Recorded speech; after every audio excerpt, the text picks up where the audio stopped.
سے اعوذ باللہ من الشیطان الرجیم بسم اللہ الرحمن الرحیم ولما جاءهم كتاب من عند الله مصدق لما معهم وكانوا من قبل يستفتحون على الذين كفروا فلما جاءهم ما عرفوا كفروا به فلعنة الله على الكافرين. اور جب ان کے پاس اللہ کی جانب سے ایک کتاب پہنچی جو کتاب تصدیق کرنے والی تھی، اس کتاب کی جو ان کے ساتھ تھی، وَكَانُوا مِن قَبْلُ يَسْتَفْتِحُونَ عَلَى الَّذِينَ كَفَرُوا، اور اس سے پہلے وہ لوگ کافروں پر فتح چاہتے تھے. فَلَمَّا جَاءَهُمْ مَا عَرَفُوا كَفَرُوا بِهِ، تو جب ان کے پاس وہ چیز پہنچ گئی جس کو انہوں نے پہچان لیا تو انہوں نے اس کا انکار کر دیا. فَلَعْنَةُ اللَّهِ عَلَى الْكَافِرِينَ، تو اللہ کی لعنت ہو کفر کرنے والوں پر.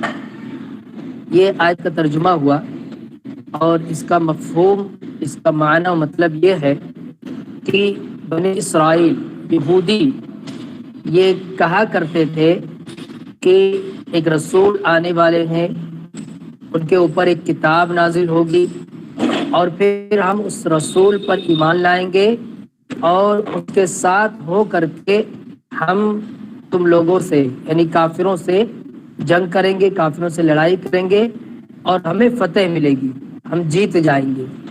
یہ ان کا کہنا تھا.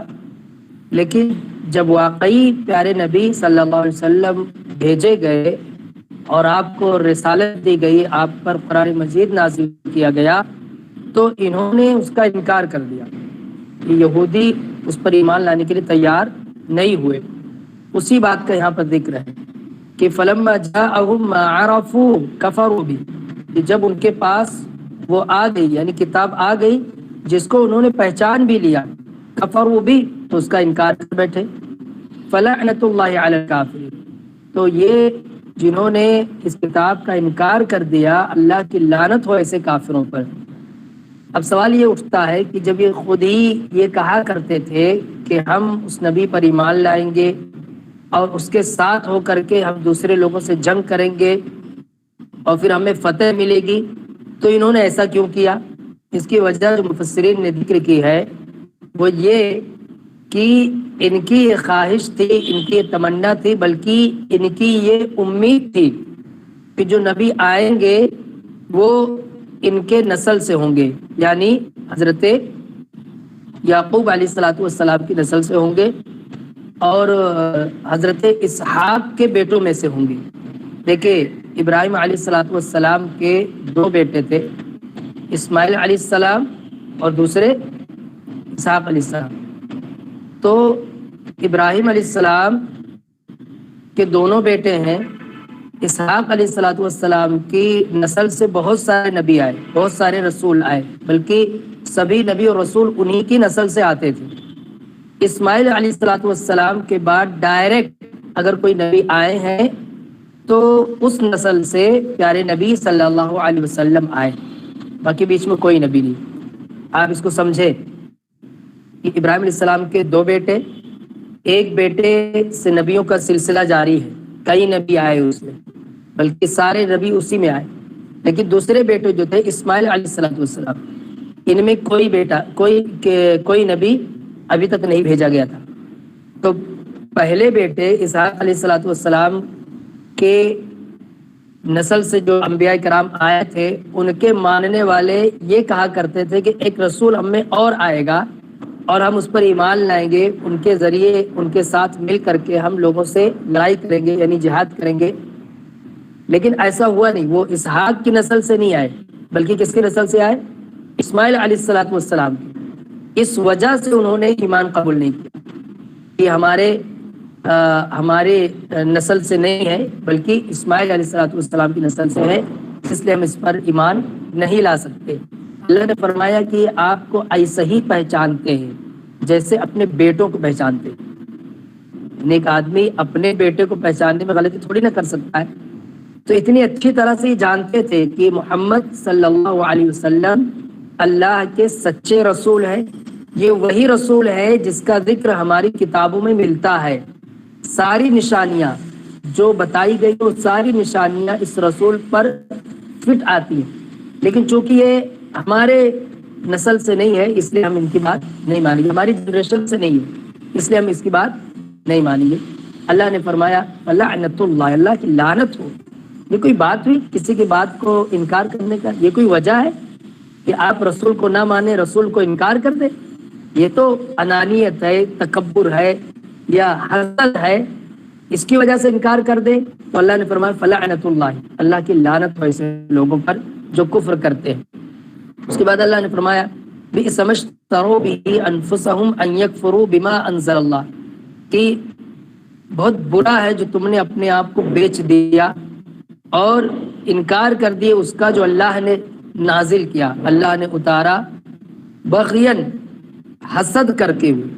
یہاں بغی کا ترجمہ حسد کیا جاتا ہے کہ حسد کی وجہ سے، صرف حسد یعنی جس کو ہم جالسی بولتے ہیں کہ ارے یہ ہمارے میں سے میں نہیں اس میں سے ہے، وہاں کیوں چلا گیا، یا اس نسل سے کیوں ہو گئے، اس حسد میں کہ ہمارے نہیں ہے تم نے کس چیز کا انکار کیا۔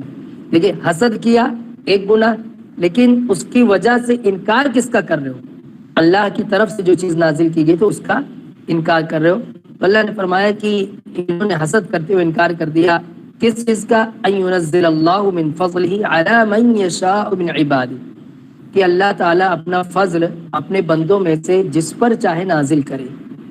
یہ اللہ کی سنت ہے، اللہ کا یہ طریقہ ہے کہ اللہ جسے چاہتا اسے دیتا ہے، جسے چاہتا اسے عطا کرتا ہے۔ تو اس پر بندوں کو راضی رہنا چاہیے، اس پر بندوں کو کوئی اعتراض نہیں ہونا چاہیے۔ ہم میں سے سبھی لوگ الگ الگ علاقے کے ہیں، الگ الگ زبان بولنے والے لوگ ہیں، یا یہ کہیے کہ الگ الگ سب کی روزی ہے، تو یہ سب کس کی وجہ سے؟ اللہ نے ایسے ہی تقسیم کی۔ اب اس میں کوئی کسی پر حسد کرنے لگے، یعنی یہ سوچے کہ اس کو یہ کیوں مل گیا، تو یہ لفظ کیوں کہ اسے کیوں ملا، یہ اللہ پر ناراض ہوتا ہے۔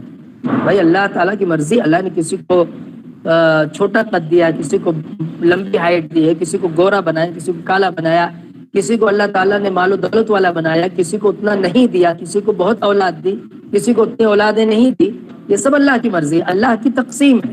اللہ نے جس کے لیے جتنا مناسب سمجھا دیا، اس میں حسد نہیں آنا چاہیے۔ تو پیارے نبی صلی اللہ علیہ وسلم یہ اسماعیل علیہ السلام کی جنریشن سے رہیں گے، اس میں کیا حسد ہونا چاہیے؟ کوئی حسد نہیں، یہ بھی اللہ کی ایک مرضی تھی، اس پر تو آپ کو ایمان لانا چاہیے تھا، لیکن انہوں نے انکار کر دیا۔ تو اللہ تعالیٰ نے فرمایا فباؤوا بغضب علی غضب، یہ اللہ کے غضب در غضب کا شکار ہو گئے، ان کے اس عمل کی وجہ سے اللہ کے غصے کا یہ شکار ہو گئے۔ وللکافرین عذاب مہین، اور کفر کرنے والوں کے لیے رسوا کن عذاب ہے۔ وللکافرین عذاب مہین، اور کفر کرنے والے یعنی جو لوگ اللہ تعالیٰ کی آیتوں کا انکار کرتے ہیں ان کے لیے رسوا کن عذاب ہے، ایسا عذاب جو ذلیل کر دے گا۔ دیکھیں ایک مرتبہ شاید آپ لوگوں کے سامنے بات آئی تھی کسی اور درس میں کہ عذاب کے معنی سزا، ایک سزا جس میں چوٹ لگتی ہے، درد ہوتا ہے، تکلیف ہوتی ہے، اسے اللہ تعالیٰ نے فرمایا عذاب علیم، علیم کے معنی دردناک، علیم علم کے معنی یعنی جس میں درد ہوتا ہو۔ اور کہیں کہیں اللہ تعالیٰ نے فرمایا عذاب مہین، مہین کے معنی رسوا کن عذاب، یعنی جس میں آدمی کو ذلت دی جاتی ہے۔ درد تو رہتا ہی عذاب میں، سزا میں تو درد رہے گا ہی، اس کے ساتھ ساتھ رسوائی بھی ہوتی ہو، یعنی آدمی ذلیل بھی ہوتا ہو۔ جیسا کہ بتایا گیا تھا کہ بطور سزا آپ کسی کے پیٹھ پر مارے، کسی کے ہاتھ پر مارے تو یہ سزا ہے، لیکن کسی کے چہرے پر جوتے سے مارے تو یہ اس میں جتنی آدمی کو چوٹ نہیں لگے گی اس سے زیادہ اس کو ذلت کا احساس ہوگا۔ تو ایسے کافروں کے لیے اللہ نے فرمایا کہ انہیں ذلیل کیا جائے۔ یہ بہت ناک والے بنتے تھے نا، بہت اونچی ناک رکھنے والے تھے، ارے ہمارے خاندان میں نبیوں کا سلسلہ آتا رہا ہے تو اب یہ نبی اس خاندان سے کیسے ہو گئے؟ تو اللہ تعالیٰ نے فرمایا کہ ان کے لیے رسوا کن عذاب ہے، انہیں اس بات کا گھمنڈ، اس بات کا تکبر ہے اور اس کی وجہ سے انہوں نے انکار کیا تو انہیں ذلیل کیا جائے گا۔ اچھا دیکھیں ایسے ہی ایک آیت بہت پیاری آیت ہے سورہ لقمان میں جس میں یہی لفظ آیا ہے عذاب مہین، لیکن وہاں کس جرم کے لیے آیا ہے وہ بتا دوں میں، بہت سے لوگ اس کا شکار رہتے ہیں۔ اللہ تعالیٰ ہم سب کو اپنی حفاظت میں رکھے اور ہمیں نیک توفیق دے، گناہوں سے بچنے کی اللہ تعالیٰ ہمیں ہدایت دے۔ ہم میں سے کوئی بھی اس گناہ میں بڑی آسانی سے پڑ سکتا ہے۔ وہ گناہ کیا ہے؟ اللہ تعالیٰ نے فرمائے وَمِنَ النَّاسِ مَن يَشْتَرِي لَهْوَ الْحَدِيثِ، کہ لوگوں میں سے کچھ ایسے لوگ بھی ہوتے ہیں جو لہو الحدیث خریدتے ہیں۔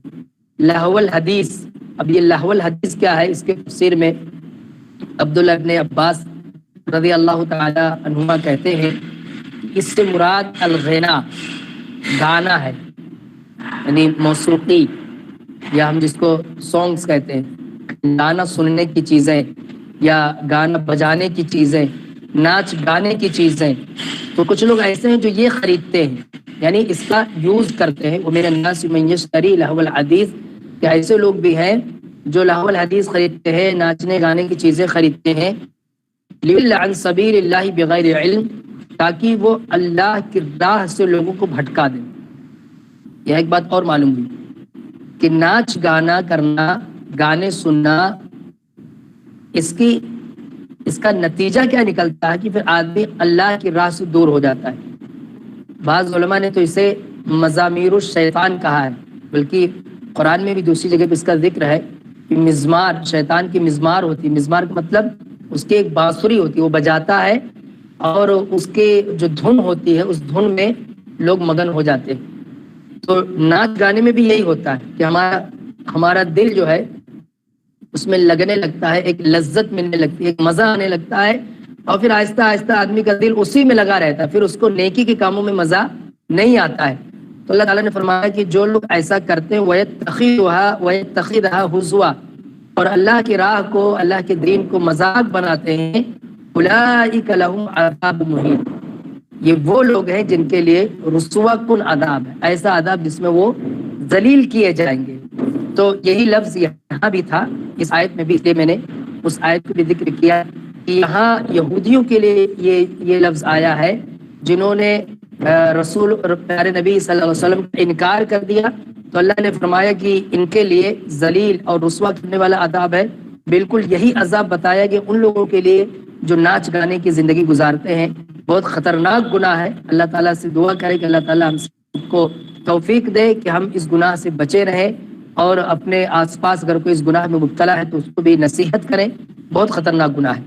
آگے دیکھیں اللہ رب العالمین نے فرمایا وَإِذَا قِيلَ لَهُمْ آمِنُوا بِمَا أَنزَلَ اللَّهُ، یہودیوں کی ایک شرارت، ان کے ایک تکبر بھرے ایک جملے کا اللہ تعالیٰ نے ذکر کیا، ان کی حماقت بھری ایک بات کا اللہ نے ذکر کیا کہ جب ان سے کہا جاتا تھا کہ آمنوا بما انزل اللہ، کہ تم ایمان لاؤ اس پر جو اللہ نے نازل کیا، قالوا نؤمن بما انزل علینا، تو وہ کیا کہتے کہ ہمارا ایمان ہے اس پر جو ہم پر نازل کیا گیا، یعنی توریت۔ کیا کہتے تھے کہ ہمارا اس پر ایمان ہے، ہم توریت مانتے، باقی ہمیں قرآن ماننے کی ضرورت نہیں ہے۔ تو اللہ تعالیٰ نے فرمایا وَيَكْفُرُونَ بِمَا وَرَاءَ، کہ اس کے بعد جو کتاب آئی یعنی قرآن مجید، اس کا انہوں نے کیا کیا؟ انکار کر دیا، اس کا انکار کرتے تھے۔ وَهُوَ الْحَقُّ، اللہ کی حق کتاب ہے یہ قرآن مجید، مُصَدِّقًا لِمَا مَعَهُمْ، اور اپنے سے پہلے کتاب کی تصدیق کرتی ہے۔ وہ قرآن بتاتا ہے کہ توریت نازل ہوئی یا انجیل نازل ہوئی، دوسری کتابوں کی تصدیق کرتی ہے، لیکن اس کتاب کے آ جانے کے بعد اب دوسری کتاب کے اکارڈنگ زندگی گزارنا یہ جائز و درست نہیں رہ گیا۔ قرآن مجید نے اپنے سے پہلے کی ساری کتابوں پر عمل اسے منسوخ کر دیا، یعنی وہ ختم ہو گیا، اب اس پر عمل نہیں کیا جا سکتا، اب قرآن کے مطابق زندگی گزارنا ہے۔ آخری پیغام یہ آیا ہے، لیکن وہ کہتے تھے کہ ہمارا اسی پر ایمان ہے جو ہم پر نازل۔ تو اللہ تعالیٰ نے فرمایا کہ ان سے پوچھو فَلِمَ تَقْتُلُونَ أَنْبِيَاءَ اللَّهِ، کہ اگر اتنے نیک بنتے ہیں، اتنا اپنے آپ کو ایمان والا بتاتے ہیں کہ ہم اسی پر ہیں جو ہم پر اللہ کی طرف سے نازل کیا گیا، حالانکہ یہ جانتے تھے کہ بعد میں جو کتاب آئے گی اس پر انہیں ایمان لانا ہے، اس رسول کو ماننا ہے، ایکسیپٹ کرنا ہے، اس کے اکارڈنگ زندگی گزارنا ہے، لیکن اس کے باوجود بھی یہ جب آپ لوگ بات کرتے تو یہ کہتے ہیں کہ ہم تو اسی پر ہیں جو ہم پر نازل کیا گیا۔ تو ان سے پوچھو ذرا فَلِمَ تَقْتُلُونَ أَنْبِيَاءَ اللَّهِ، کہ تم اللہ کی بہت بات ماننے والے ہو تو اللہ کے نبیوں کو قتل کیوں کرتے تھے؟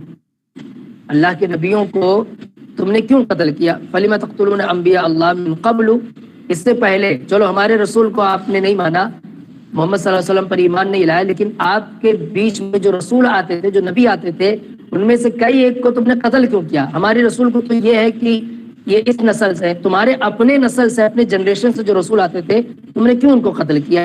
پھر اس پہ وہ لاجواب ہو جاتے تھے، اس پر کچھ نہیں ان کو بنتا تھا کہ ہم نے کیوں قتل کیا۔ اللہ نے فرمایا ان کنتم مؤمنین، اگر تم بہت بڑے سچے مومن ہو، ایمان والے ہو، تو انہیں کیوں قتل کیا؟ وَلَقَدْ جَاءَكُم مُوسَىٰ بِالْبَيِّنَاتِ، اور یہی نہیں، جس موسیٰ کے تم ماننے والے ہو، یعنی موسیٰ علیہ السلام پر تم ایمان رکھنے کا دعویٰ کرتے ہو، ان پر تم ایمان لانے کی بات کہتے ہو، تو وہ موسیٰ بھی تو واضح نشانیاں لے کر آئے تھے، واضح باتیں لے کر کے آئے تھے۔ ثم اتخذتم العجل، لیکن تم نے کیا کیا؟ بچڑے کو معبود بنا لیا۔ تو یہ تم نے کیوں کیا؟ موسیٰ علیہ السلام کی تعلیم کے خلاف جا کر کے تم نے یہ کام کیوں کیا؟ وانتم ظالمون، اور تم نے اپنے اوپر ظلم کیا۔ تو ان آیات میں یہ اللہ رب العالمین نے یہودیوں کے حالات کا ذکر کیا ہے کہ یہ دیکھیں کیسے کیسے ان کی شرارتیں رہتی تھی۔ اور ایک آخری بات اس حوالے سے اللہ نے فرمایا وَإِذْ أَخَذْنَا مِيثَاقَكُمْ، اور اس وقت کو یاد کرو جب ہم نے تم سے عہد و پیمان لیا، وعدہ لیا، وَرَفَعْنَا فَوْقَكُمُ الطُّورَ، اور ہم نے تمہارے اوپر طور پہاڑ کو اٹھا لیا۔ طور پہاڑ کو یہ کیا کرتے تھے کہ توریت میں انہیں کوئی حکم رہتا تھا کہ اس پر عمل کرو، تو یکا یک اچانک منع کر دیتے تھے کہ نہیں ہم نہیں مانیں گے، ہم اس پر عمل نہیں کریں گے، اپنی منمانی اپنی مرضی سے کچھ بھی کہہ دیا کرتے تھے۔ تو ایک موقع پر ایسے ہی ہوا کہ جب انہوں نے شرارت دکھانی شروع کی کہ ہم اس کو نہیں مانیں گے، ہم ایسا نہیں کریں گے، تو اللہ تعالیٰ نے طور پہاڑ کو، کوہ طور کو ان کے اوپر لا کر کے کھڑا کر دیا، ایسے اوپر جیسے آدمی چھتری کھولتا ہے نا تو اوپر چھتری رہتی ہے، ایسی پورا پہاڑ ان کی بستی کو بنا گیا۔ اللہ تعالیٰ نے فرمایا خذوا ما آتیناکم بقوۃ واسمعوا، کہ پکڑو اس کو، جو کتاب تمہیں دی گئی ہے اس کو قوت کے ساتھ پکڑو، اس پر عمل کرو گے کہ نہیں کرو گے، اس کو اچھے سے پکڑو، واسمعوا، اور سمع طاعت کرو، یعنی اسی کے مطابق زندگی کرو۔ قالوا سمعنا، تو لوگوں نے کیا کہا؟ ہاں ہم نے سن لیا، ہم نے سن لیا، مطلب ہم اس کے زندگی کو نہیں، ہم مانیں گے۔ وعصینا، اور ہم نے نافرمانی کی۔ یہ اصل میں دوسری جگہ اس کی تھوڑی اور تفصیل ملتی ہے کہ جب تک پہاڑ اوپر تھا تب تک تو یہ کہتے تھے کہ ہم نے مان لیا، ہم ایسے ہی زندگی گزاریں گے، ہم مان لیتے ہیں، لیکن جیسے ہی اور اللہ تعالیٰ نے انہیں بخش دیا تو پھر سے وہ اشارات کرنے لگی، اور اس کو کہتے بھی تھے سمعنا وعصینا، ہم نے سنا اور سننے کے بعد پھر نہیں مانا، پھر سے نافرمانی کی۔ ان کی کتنی ان کی جرات بڑھ گئی تھی، کتنے نافرمان ہو گئے تھے کہ کہتے تھے کہ ہم نے سن لیا اور سن کے پھر نہیں مانا، سنا پھر بھی اس پر عمل نہیں کیا۔ اللہ نے فرمایا وَأُشْرِبُوا فِي قُلُوبِهِمُ الْعِجْلَ بِكُفْرِهِمْ، کہ ان کے دلوں میں بچڑے کی عبادت، بچڑے کی پرستش یہ بٹھا دی گئی تھی، انڈیل دی گئی تھی۔ وَأُشْرِبُوا فِي قُلُوبِهِمُ الْعِجْلَ، عبادت انہوں نے کی تھی، ان کے دلوں میں بٹھا دی گئی تھی۔ بِكُفْرِهِمْ، کیوں ایسا ہوا تھا؟ ان کے کفر کی وجہ سے۔ قُلْ بِئْسَ مَا يَأْمُرُكُمْ بِهِ إِيمَانُكُمْ، کہیے کہ بہت ہی برا ہے تمہارا ایمان جس بات کا تمہیں حکم دیتا ہے، یعنی یہ تمہارا ایمان ہے، تمہارا یہ یقین ہے کہ تمہیں شرک میں ڈالتا ہے، تمہیں اللہ کی نافرمانی میں ڈالتا ہے، تمہیں رسول کو انکار کرنے پر آمادہ کرتا ہے، یہ تمہارا ایمان ہے، تم اپنے آپ کو مومن کہتے ہو کہ ہم اللہ کی طرف سے نازل کی ہوئی شریعت پر ہے، تو یہ تمہارا ایمان ہے کہ رسول کا تم انکار، یعنی محمد صلی اللہ علیہ وسلم کا انکار کر رہے ہو، تم نے فلاں فلاں یہ سب گناہ کے کام کیے، اگر تم مومن ہو تو یہ یعنی ایسا ایمان اللہ تعالیٰ کے یہاں قابل قبول نہیں ہے۔ تو ان آیات میں یہودیوں کی سرزنش کی گئی۔ اب آئیے آج دیکھتے ہیں کہ آج کے اس درس میں ہمیں اور آپ کو کیا سیکھنے کے لیے ملا ہے۔ پہلی بات تو ہمیں یہ معلوم ہوئی کہ حسد یعنی جس کو یہ کہتے ہیں کہ کسی کے پاس کوئی چیز دیکھ کر کے یہ تمنا کرنا کہ اس کے پاس ایک چیز کیوں ہے، آدمی اندر جلے، یہ بہت خطرناک گناہ ہے، اتنا خطرناک گناہ ہے کہ اس گناہ نے اس گناہ نے کئیوں کی زندگی برباد کر دی۔ آپ دیکھیں پہلا قتل جو اس دنیا پر ہوا حابل اور قابل کے درمیان، تو قابل نے حابل کو قتل کیا تھا، اس کی وجہ بھی حسد تھی کہ دونوں نے قربانی پیش کی، اللہ تعالیٰ نے ایک کی قربانی، حابل کی قربانی اللہ تعالیٰ نے قبول کر لی اور قابل کی قربانی اللہ تعالیٰ نے قبول نہیں کی۔ تو حابل اللہ کے اچھے ہیں اس بات کو لے کر کے قابل حسد میں پڑ گیا۔ یہ بہت خطرناک گناہ ہے، یہودی اس کے عام طور پر شکار رہتے ہیں کہ وہ حسد میں مبتلا ہو جاتے ہیں، لہذا ہمیں اور آپ کو بھی حسد سے بچنا چاہیے۔ کسی کے پاس اگر کوئی نعمت ہے ہمیں اس پر کوئی جلن نہیں ہونی چاہیے، ہم اپنے رب سے مانگیں کہ اللہ تعالیٰ مجھے بھی یہ چیز عطا کر، اور دعائیں اللہ تعالیٰ سے کرتے رہے، لیکن دوسروں کو دیکھ کر کے جلنا نہیں چاہیے۔ ایسی دوسری چیز ہمیں یہ پتہ چلی کہ اللہ تعالیٰ اپنے بندوں میں سے جسے چاہتا ہے عطا کرتا ہے۔ کوئی اپنی منمانی نہیں دکھا سکتا، اللہ جسے چاہے گا اسے دے گا، اور جتنا چاہے گا اتنا دے گا۔ اللہ کو کوئی روک ٹوک نہیں سکتا۔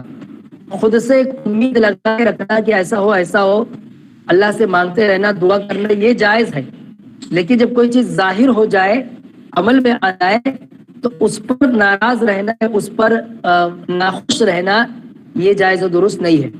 جیسے مثال کے طور پر اللہ جسے چاہتا ہے، اللہ تعالیٰ نے دوسری میں فرمایا کہ اللہ جسے چاہتا ہے بیٹیاں دیتا ہے، جسے چاہتا ہے بیٹے دیتا ہے، جسے چاہتا ہے دونوں دیتا ہے، اور جسے چاہتا ہے کچھ نہیں دیتا۔ اب یہاں آپ سمجھیں کہ ہماری تمنا یہ تھی کہ ہمارے یہاں بیٹی پیدا ہو یا ہمارے یہاں بیٹا پیدا ہو، لیکن بیٹے کی تمنا تھی بیٹی پیدا ہو گئی، یہ بیٹی کی تمنا تھی بیٹا پیدا ہو گیا۔ تو اب یہ اللہ کا فضل ہے، یہ اللہ چاہ رہا ہے۔ ہماری چاہت تھی لیکن ہماری چاہت کے حساب سے نہیں ہوا، اللہ نے ہماری زندگی میں کچھ اور چاہا، تو اس پر ہمیں راضی رہنا چاہیے، اس پر ہمیں خوش ہونا چاہیے کہ میری زندگی میں اللہ وہ کر رہا ہے جو اللہ چاہ رہا ہے، جو میرا رب ہے، اس پر ہمیں خوش ہونا چاہیے اور اس چیز کو ایکسپٹ کرنا چاہیے۔ یہودیوں کے لیے ہونا یہ چاہیے تھا کہ ان کی امید تھی کہ محمد صلی اللہ علیہ وسلم آئیں گے تو ان کے خاندان میں آئیں گے، لیکن اگر نہیں آئے اور اسماعیل علیہ السلام کی نسل سے آئے تو بھی انہیں قبول کرنا چاہیے تھا کہ اللہ نے وہ کیا جو اللہ چاہتا ہے۔ ہماری چاہت پوری نہیں ہوئی، لیکن اللہ جو چاہتا ہے وہ زیادہ بہتر ہوتا ہے، اور اسی پر آدمی کو راضی اور خوش ہونا چاہیے۔ ایسے ہی اگلی چیز جو سمجھ میں آئی، جو سیکھنے کے لیے ملی، کہ محمد صلی اللہ علیہ وسلم اور آپ پر نازل کی گئی کتاب قرآن مجید اور جو آپ پہ شریعت نازل ہوئی، اگر آدمی اس کو نہیں مانتا ہے، اگر آدمی اس کو نہیں مانتا ہے، تو چاہے پچھلے تمام انبیاء کو مانتا ہو، تمام رسولوں کو مانتا ہو، تمام آسمانی کتابوں پر مانتا ہو، اس کا کچھ فائدہ نہیں ہوگا، اس کا کوئی فائدہ ہونے والا نہیں۔ جب تک محمد صلی اللہ علیہ وسلم کے دین کو ایکسپٹ نہیں کرے گا، قرآن مجید کو ایکسپٹ نہیں کرے گا، شریعت کو نہیں مانے گا، پچھلے کسی بھی دھرم پر وہ رہتا ہو اور ساری چیزوں کو مانتا ہو، اسے کافر مانا جائے گا، جیسا کہ اللہ رب العالمین نے فرمایا فلعنۃ اللہ علی الکافرین، کافروں پر اللہ کی لعنت ہو، اللہ نے انہیں کافر مانا ہے۔ ہاں یہ الگ مسئلہ ہے کہ وہ کافر جو سرے سے اللہ کا انکار کرتے ہیں، اور یہ کافر جو اللہ کا انکار تو نہیں کرتے، بہت سارے رسولوں کا انکار نہیں کرتے، ان کے درمیان فرق کرنے کے لیے صرف اتنا کہا جاتا ہے کہ یہ اہل کتاب ہے، لیکن کافر ہونے میں دونوں ہے، یعنی اہل کتاب بھی کافر ہے اور جو سرے سے اللہ کو نہیں مانتے یہ بھی کافر ہے۔ کافر کا مطلب انکار کرنے والا، کفر کے مطلب چھپا دینا، انکار کر دینا۔ اسی لیے عربی زبان میں کافر کسان کو بھی کہا جاتا ہے، کسان مطلب جو ایگریکلچر کا کام کرتے ہیں، اس کو بھی کافر کہا جاتا ہے عربی لغت میں، عربی لینگویج میں۔ کیوں؟ کیونکہ وہ زمین میں دانوں کو چھپا دیتا ہے، جو دانے یعنی جو بیج ہوتے ہیں اس کو چھپا دیتا ہے، اس لیے عربی زبان میں اس کو کافر کہا جاتا ہے۔ تو یہودی یہ محمد صلی اللہ علیہ وسلم کی شریعت کو نہیں مان رہے، اس کو انکار کر رہے ہیں، اس کو ایکسپٹ نہیں کر رہے، ایک حق جو کی کتاب میں بیان کیا گیا تو اس کو کیا کیا انہوں نے چھپا دیا، تو اس ناحیے سے یہ بھی کافر کہلاتا ہے، اللہ تعالیٰ نے انہیں بھی کافر کہا ہے۔ ایسے ہی ایک اگلی بات کہ قرآن مجید نے ہمیں کاؤنٹر کوشچن کرنا سکھایا. ایک آدمی جو بہت شیخی بگاڑ رہا ہو کہ میں تو ایسا ہوں، میں ویسا ہوں، میں یہ ہوں وہ ہوں، تو اس کی کوئی کمی یا جو وہ دھوکہ دینے کی کوشش کر رہا ہے، تو آپ کوئی بات پکڑ کر کے آپ اس کا رد کر سکتے ہیں کہ تم اتنے دعوے دار ہو، اتنا اپنے آپ کو بہترین بتاتے ہو، تو یہ کام کیوں کرتے ہو؟ یعنی جیسے اللہ تعالیٰ نے فرمایا نا کہ یہ کہتے ہیں کہ ہم تو اس پر ایمان رکھتے ہیں جو ہم پر نازل کیا گیا، تو اللہ نے فرمایا کہ ان سے پوچھو قل فلم تقتلون انبیاء اللہ، تم ایمان کے بہت دعوے دار بنتے ہو، تم نے نبیوں کو قتل کیوں کیا؟ یعنی تم حقیقت یہ ہے کہ تم نہ تو اس نبی پر اچھے سے ایمان رکھتے ہو اور نہ تو اس نبی کو ایکسپٹ کر رہے ہو، نہ تو اس نبی کی بات تم نے مانی، نہ تو اس نبی کی بات تم مان لو. تم وہ کرتے ہو جو تمہارے دل کو اچھا لگتا ہے، جو تمہیں پسند ہے، تم اپنی منمانی زندگی گزار رہے ہو. یہ حقیقت ہے، یہ سچائی ہے. باقی یہ کہہ کر کے تم بچ نہیں سکتے کہ ہم تو اس پر ایمان لاتے ہیں. اگر تمہارا اس پر ایمان ہے، واقعی ایمان ہے، تو اسی میں یہ کہا گیا تھا کہ بعد میں ایک رسول آئیں گے اس پر ایمان لے آؤ. تو اگر تم نے اس پر عمل نہیں کیا، اس کو مانا نہیں، تو اس کا انکار کر دیا تھا. وہ جو حکم پہلے آیا تھا اس کو تم نے کہاں مانا؟ اس پر حقیقت میں اس کا ماننا تو تب ہوا تم اس نبی پر رسول لے، اس رسول پر، اس نبی پر ایمان لے آتے. تم نے اس رسول کو نہیں مانا، اس پر ایمان نہیں لائے، تو یہ اس کا بھی انکار ہے.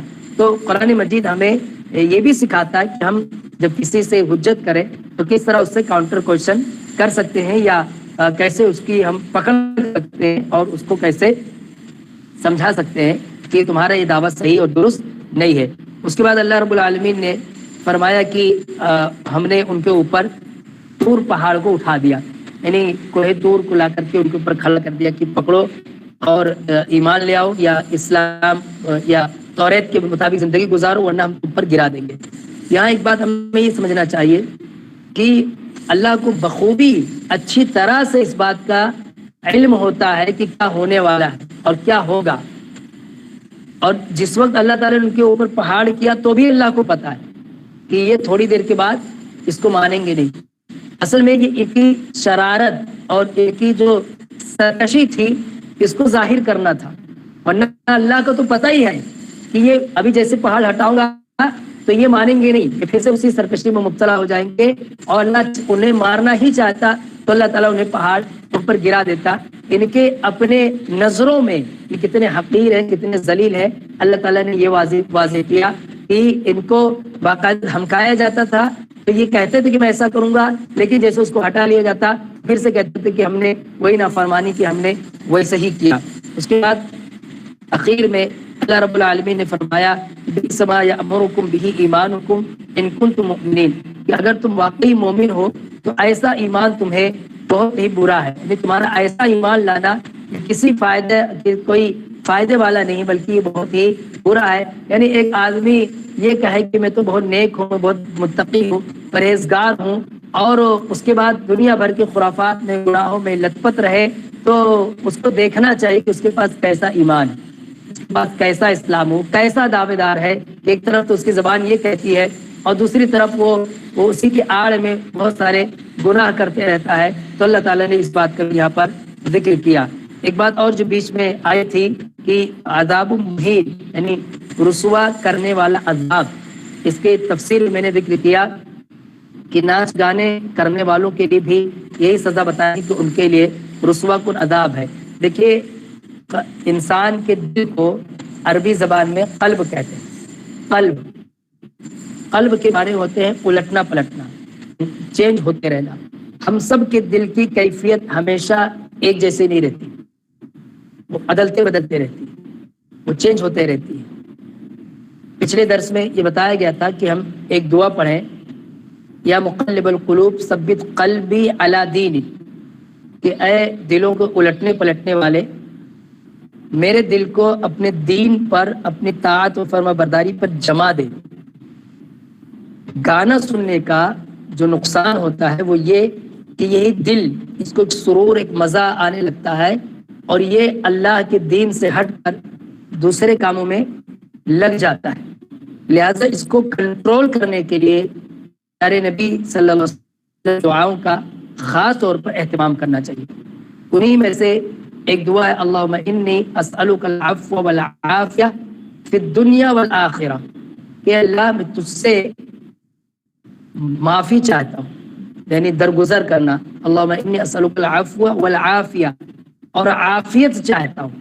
عافیت کا مطلب کہ تو مجھے بچا لے، تو مجھے سیف کر لے، فی الدنیا والآخرہ، دنیا میں بھی اور آخرت میں بھی۔ کیا مطلب اس کا؟ کہ آدمی کی دنیا بھی محفوظ رہے اور آخرت بھی محفوظ رہے، آدمی گناہوں سے بھی بچا رہے اور دیگر پریشانیوں سے بھی بچا رہے۔ لمبی دعا ہے، انشاءاللہ اس کو شیئر کیا جائے گا اور اس کا ترجمہ میں آڈیو کی شکل میں گروپ میں بھیج دیتا ہوں۔ بہت دعا ہے، اس میں یہ بھی بتایا گیا کہ یہ بھی اللہ کے نبی صلی اللہ علیہ وسلم نے ہمیں سکھایا کہ ہم اللہ تعالیٰ سے یہ مانگیں کہ اللہ میرے خوف پر مجھے حفاظت فرما، یعنی خوف اور ڈر والی زندگی سے مجھے بچا، ایسے ہی میری عزت و آبرو کی حفاظت کر، میرے اہل یعنی میرے گھر والے اور میرے مال کی حفاظت کر۔ ان ساری باتوں کا اس میں ذکر ہے، تو انشاءاللہ اس کا بھی ٹرانسلیٹ کر کے اس کا ترجمہ بھی گروپ میں شیئر کیا جائے گا۔ آج یہ باتیں ہمیں سیکھنے کے لیے ملی، اللہ تعالیٰ سے دعا ہے جو بھی باتیں آئی ہیں اللہ ہمیں اس پر عمل کرنے کی توفیق عطا فرمائے۔ اللہ تعالیٰ ہمیں یہودیوں کے جو کرتوت اللہ نے ذکر کیا، ان تمام برے اعمال سے، ان تمام برے کاموں سے اللہ تعالیٰ ہم سب کو محفوظ رکھے، ہمیں اسلام کے مطابق زندگی گزارنے والا بنائے۔ آمین، تقبل یا رب العالمین۔ السلام علیکم ورحمۃ اللہ وبرکاتہ۔ جزاک اللہ خیرا شیخ۔ کسی کا سوال ہے تو انشاءاللہ لے سکتے ہیں، 10 منٹ تک ٹائم ہے۔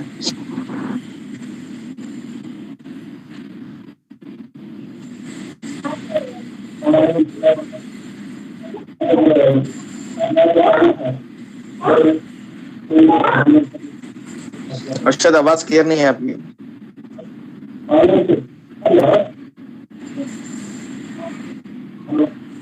کلیئر نہیں ہے۔ آواز کلیئر نہیں، آواز ہلو، ٹائپ کر دے، کوشچن ٹائپ کر دے۔ یس یس ارشد بات کرو۔ آ رہی ہے آواز؟ چلیے، آ رہی۔ اگر کرنی کیا ہے، ہم لوگ کسی کے گھر کو جاتے ہیں، سلیرے بھائی لوگ کے پاس گانا چلتے رہتا ہے،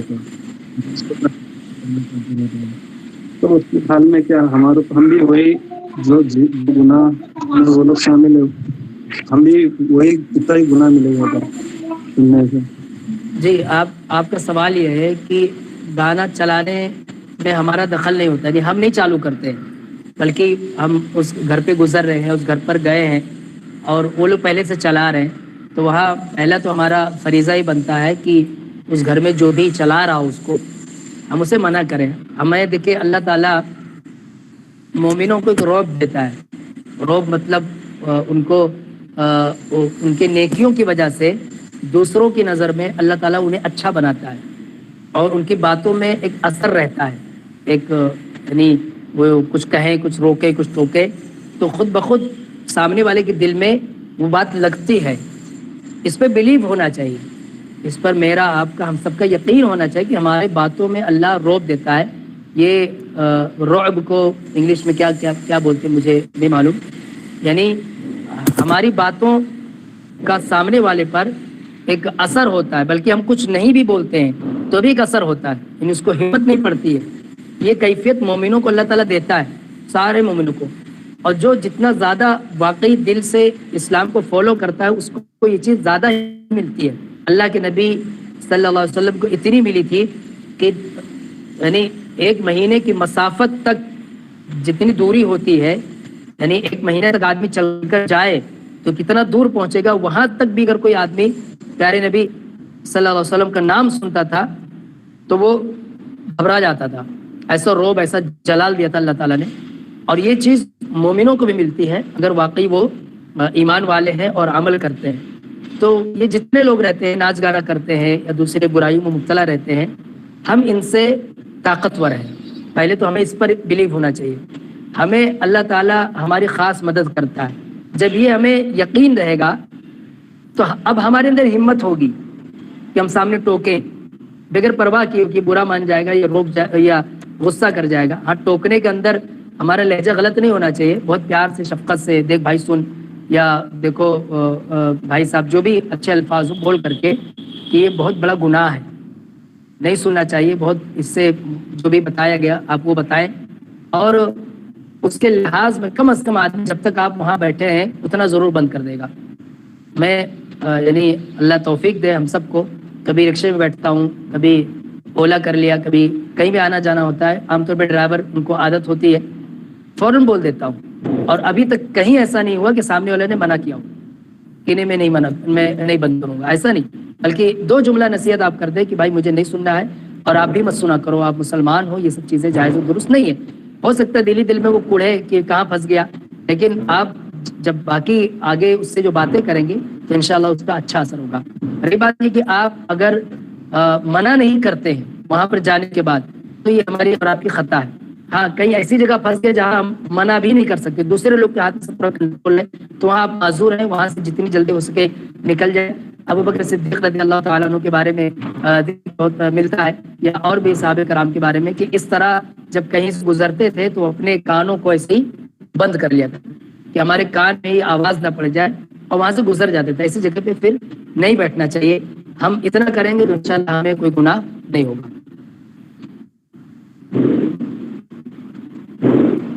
جی ہلو، اور کسی کا سوال؟